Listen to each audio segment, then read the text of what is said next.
Сайн байцгаана уу сургалтынхаа гишүүдэд энэ өдрийн мэндийг хүргэе. Өнөөдөр би та бүхэндээ spiritual practice 2 дугаар дугаараараа та нартай хүрч байна. Энэ удаад бид нар юуны талаар суралцах вэ гэхээр хэрхэн өөрийнхөө энэ vibration өөрөөсөө гаргаж байгаа энерги өндөр байлгах вэ гэдэг талаар суралцсан. Яагаад гэвэл та нар мэдэж байгаа таны vibration чинь өндөр дээгүүр байх тусам танаас цацарч байгаа энерги чинь гоё байх тусам та илүү их гайхалтай зүйлийг өөрлөгөө татаж чадна. Түүнээс гадна өнөөдөр би та бүхэнд би хэрхэн өөрийнхөө хүссэн зүйл болгоноо яаж татдаг вэ?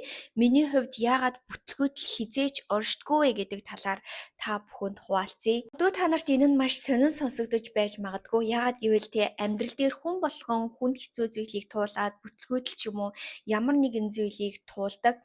Гэхдээ миний хувьд гэх юм бол миний сэтгэлгээ маш өөр бөгөөд би ерөөсөө амьдралдаа ямар ч зүйл дээр бүтлгүйтэж байгаагүй юм шиг санагддаг. Яг тэр үедээ би бүтлгүйтэж байна гэж бодож байсан зүйл болгон маань яагаад надад тэр үед тохиолдсон те бүх зүйлийн ард нь ямар нэгэн утга учир байсан бөгөөд эдгээр зүйлээр дамжуулаад өнөөдрийн намайг бүтээсэн учраас надад тохиолдсон бүх зүйлийг би хизээч бүтлгүйтэл гэж хардггүй миний энэ сэтгэлгээ гэж би боддог. Яагаад гэвэл та нар энэ талаар бодоод үзээрэй. Бидний сүнс яагаад дэлхийн ертөнцийн хүний бие дотор одоо ахиж төрсөн гэж бодож байна.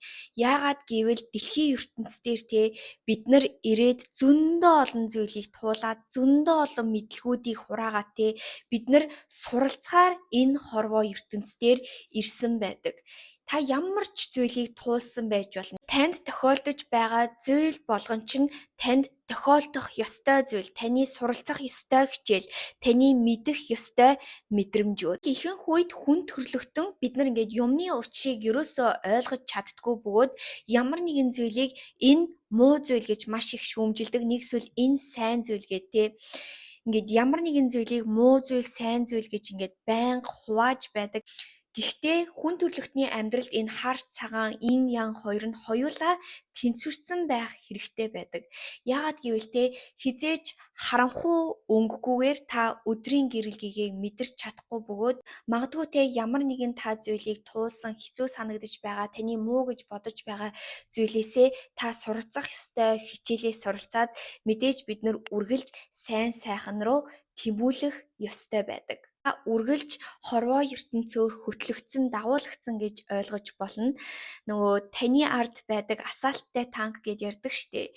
Хорвоо ертөнц үргэлж бидний ард байдаг тийм асаалттай танк гинэ. Тийм учраас танд тохиолдож байгаа зүйл болгон ямар нэгэн утга учиртай. Жишээлбэл та нар энэ талаар бодоод үзээрэй.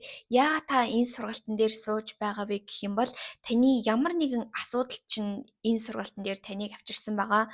Магадгүй та илүүдэлж ингээ хаях гэж байж магадгүй. Эсвэл та өөрийнхөө талаар суралцмаар ч юм уу ямар нэгэн зүйлийг манифест хийхийг хүсэж байгаа ч юм уу ямар нэгэн таны асуудал чинь надтай энэ сургалтын дээр таныг авчирсан байгаа.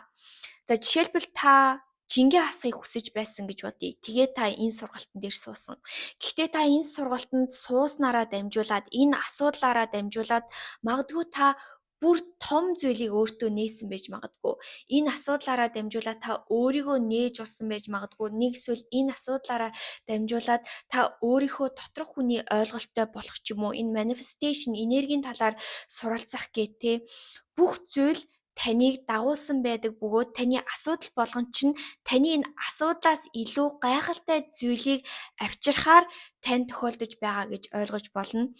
Жишээлбэл одоо миний хувьд би багасаа одоо YouTube хийхийг хүсдэг нэг тийм мөрөөдөлтэй байсан. Энэ мөрөөдөл маань байсан ч гэсэн би шууд ерөөсөө manifest хийж чадаагүй. Дунд нь бүр эсэргээрээ гэмээр ингээд зөндөө олон зүйл надад тохиолдож байгаа байхгүй юу?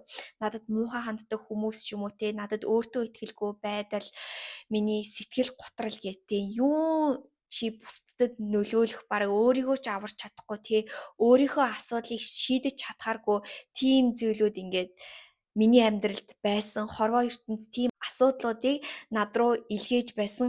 Гэхдээ ингээд одоо бодоод үзэхэд тэр бүх зүйлс тэр муухай хар бараан зүйлс болгон одоогийн миний мөрөөдлийг яг авчирсан байгаа байхгүй юу? Тийм учраас таны хүсэж байгаа зүйлийг таны амьдрал дээр манифест хийхийн тулд бидний тэр одоо туулах ёстой зам байдаг гэж та ойлгож болно. Төрлөختний хувьд бидний одоо байгалийн цаг, сэтгцийн цаг гэж одоо хоёр цаг байдаг байхгүй юу? Цаг хугацаа бол ингээл хурдан өнгөрсөөр л байдаг штэ. Та жил ирэх тусам нас ахаал янз бүрийн юм зүйл суралцаад ч юм уу те байгалийн цагаар бид нар явах ёстой гинэ. Танд тохиолдсон зүйл тохиолдоод өнгөрсөндөө тэр өнгөрснөөр та ямар нэгэн алдаа гаргасан бол те тэндээсээ суралцаад ингээл цаашаагаа явах ёстой байдаг. Гэтэл ихэнх хүмүүс яадаг вэ гэхээр сэтгцийн цагтай байдаг. Сэтгцийн цаг гэж юу хэлдэг вэ гэх юм бол ямар нэгэн зүйл одоо танд өмнө нь тохиолдсон бол тэр trauma ч юм уу, айдас ч юм уу тэр зүйлдээ баригдаад үлдчихдэг. Тэндээсээ ерөөсөө суралцаж чадахгүй, тэр айдастай л баригдаал би дахиж ингэж чадахгүй, тэгэж чадахгүй, тийм хүнийг татаж чадахгүй гэ өөрийгөө буруу шаах ч юм уу, үргэлж харамсах ч юм уу. Энэ нь одоо сэтгцийн цаг гэсэн үг. Гэхдээ хүн сэтгцийн цагт амьдрах үед ямар ч үйлдэл хийж чаддгүй, өөрийнхөө зорилгын төлөө тэмцэж чаддгүй ийм сэтгцийн psychological timed бид нар ерөөсөө амьдарч болохгүй бөгөөд зүгээр л бүх зүйлийг туулаад өнгөрүүлээ энэ зүйл болоогүй тийм хүнтэй учирсан бол энэ алдааг би дахиж гаргахгүй гэд одоо өөрчлөлт үргэлж тэгэж өсөж дэвжиж байх хэрэгтэй байдаг. Өнгөрсөн ч гэлтгүй ирээдүйдээ ч гэсэн хүмүүс дандаа тийм зүйл хийдэг хэвгүй юу? Одоо жишээлбэл би одоо өөртөө итгэлгүй байна, би аз жаргалгүй байна. Гэхдээ ирээдүйг арай илүү гайхалтай байна гэж хүмүүс дандаа тэгж өөртөө худлаа найдварыг аягүй их өгдөг. Энэ үед яадаг вэ гэх юм бол ирээдүйл тийм байх ёстой гэд одоо үедээ ерөөсөө амьдрч чаддгүй бөгөөд одоо цагаа бид нар ерөөсөө тэгэж appreciate хийж чаддгүй. Appreciate хийх гэдгийг одоо монголоор юу гэж орчуулах юм? Ерөөсөө тэгэж нандинаад одоо цагтаа амьдрч чаддгүй.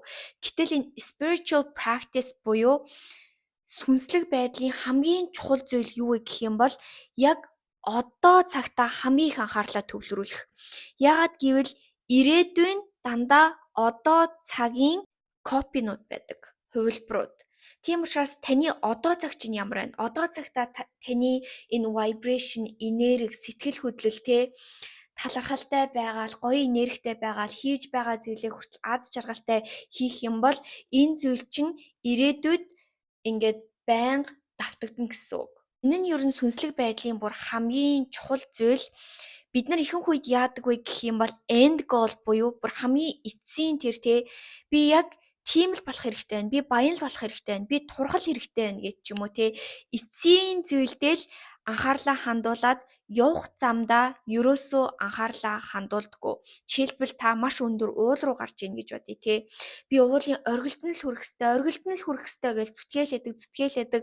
Ерөөсөө хажуугаар чинь юу өнгөрч ийн ингээл хажуугаар чинь магадгүй хэрэмгүүжээж магадгүй гоё голын урсгал, гоё ногоо мод цэцэгнүүд гээд эдгээр зүйлүүдийг ерөөсөө анзаараагүй явж идэг. Гэхдээ та нар ингээд өөрсдийгөө уул нь гарч явах тэр үйл явцыг бодоод үзтээ хэрвээ та enjoy хийгээ усаа угаад аз жаргалтай янз бүрийн зүйлийг анзаараал явах юм бол тэр үйл явц чинь хамгийн амттай бөгөөд та энэ үйл явцнаасаа enjoy хийх хэрэгтэй байдаг. Таних шууд нэг машинаар ч юм уу онгоцоор уулын оройд аваачих юм бол та хөлсөө гаргаж чадахгүй таны бие угаасаа өөрчлөгдөхгүй одоо тэр таныг бий болгох үйл явцыг та алгасчихин гэсэн үг. Тийм учраас яг тэр үйлдэж байгаа үйл явцдаа анхаарах хэрэгтэй. Та ямар нэгэн зүйл хийж байх юм бол, ном бичиж байх юм бол, вебсайтн дээр ажиллаж байх юм бол, турж байх юм бол зүгээр урдх зүйлдээ анхаарад өдөр болгоны хийх ёстой зүйлээ хийчих. Үр дүн нь ямар нэгэн байдлаар өөрийнхөө цагаар танд заавал ирнэ. Бид нар энэ сэтгцийн цагнаас өөрийгөө чөлөөлөх үед сэтгэл зүйн хувьд маш их амар амгаланг олдог бөгөөд яг хүсэж байгаа зүйлээ үнэхээр манифест хийж чаддаг.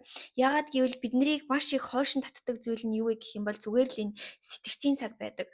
Хүмүүс намайг тэгж бодно, би ингүүл тэгнэ, би өнгөрсөнд алдсан болохоор дахиад ингэж алдаж болохгүй, би тэнд л хүрэхгүй болохгүй гэл Эсвэл ямар нэгэн зүйлийг зүгээр өөрийнхөө expectation буюу тэгж бид нар айгүй хоосон найдварыг гаргадаг. Би ингэсэн учраас тэр тэгэх ёстой, ингэсэн учраас ингэх ёстой гэд юмыг ямар нэгэн байдлаар хүчилж ийн гэсэн үг. Одоо манай найз надад тэгж хандах ёстой, миний аав ээж надад туслах ёстой, ингэх ёстой гэд энэ бүх зүйлсээс өөрийгөө чөлөөлөх хэрэгтэй. Ямар нэгэн expectation ч юм уу те хин нэгнээс хүсэж найдах эдгээр зүйлийг зүгээр л явуулчих. Болохоор Америкаар одоо being гэж ярьдаг. Би гэж та нар мэднэ штэ. Зүгээр л орших байх. Юунаас ч expect буюу те хин нэгэнд найдахгүй, хин нэгэн чамааг аз жаргалтай болгох ёстой, хин нэгэн чиний амьдралд гарч ирээд тэгж байж л, ингэж байж л, тэгж байж л гэсэн ямар ч нөхцөл байхгүй.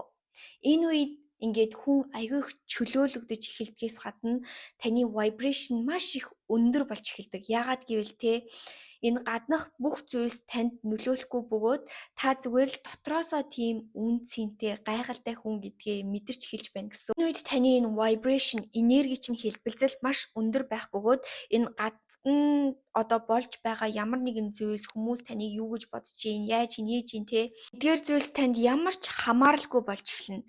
Энэ үед яадаг вэ гэх юм бол хүн яг одоо цаг бүх юмаа appreciate хийгээд хүлээж авч эхэлдэг. Ихэнх хүмүүс юу гэж боддог вэ гэхээр те энэ manifestation, энерги, spiritual сүнслэг байдлын талаар суралцах юм бол танд ямар нэгэн зүйл тохиолдохгүй ч юм уу эсвэл те энэ хүн төрлөختний туулж байгаа зүйлийг ерөөсөө туулахгүй гэж боддог. Яг үнийг хэлэхэд тийм биш.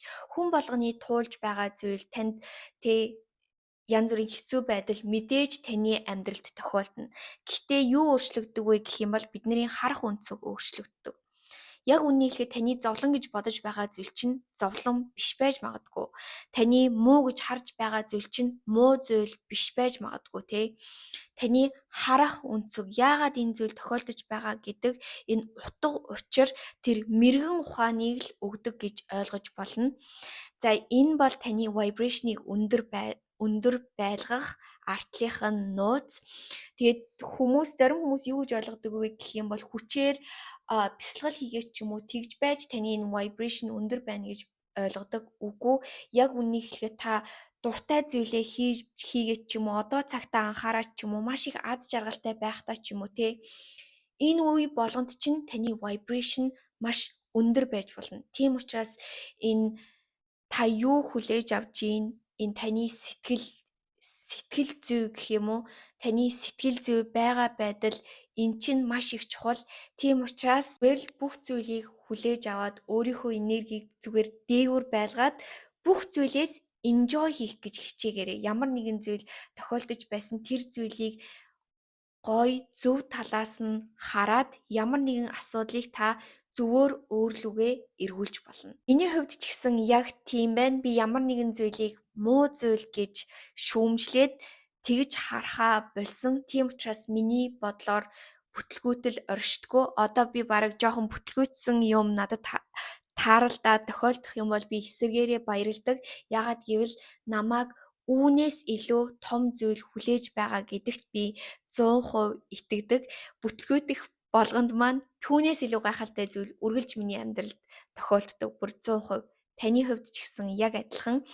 За тэгээ өнөөдрийн бичлэг маань та нарт таалагдсан гэж найдаа. Дараагийн бичлэгээр дахиад уулзлаа. Түр баяртай. Хэрвээ та сургалтанд хамрагдаад хоол зүй мэдлэгийг авангаа 21 хоног өөрийгөө сориод сэтгэлгээ дотоод хүнгээд бүх зүйл дээрээ надтай хамт ажиллая гэж бодож байх юм бол миний сургалтанд бас заавал суугаарай. Тэгээд сар болгон эсэлтээ авч байгаа. Дараагийн шинэ эсэлт маань бас 2 сарын 1-нд дахиад эхлэх гэж байгаа учраас та амжиж бүртгүүлээрэй. За тэгээд утгагүй сургалтан дээр уулзцгаая.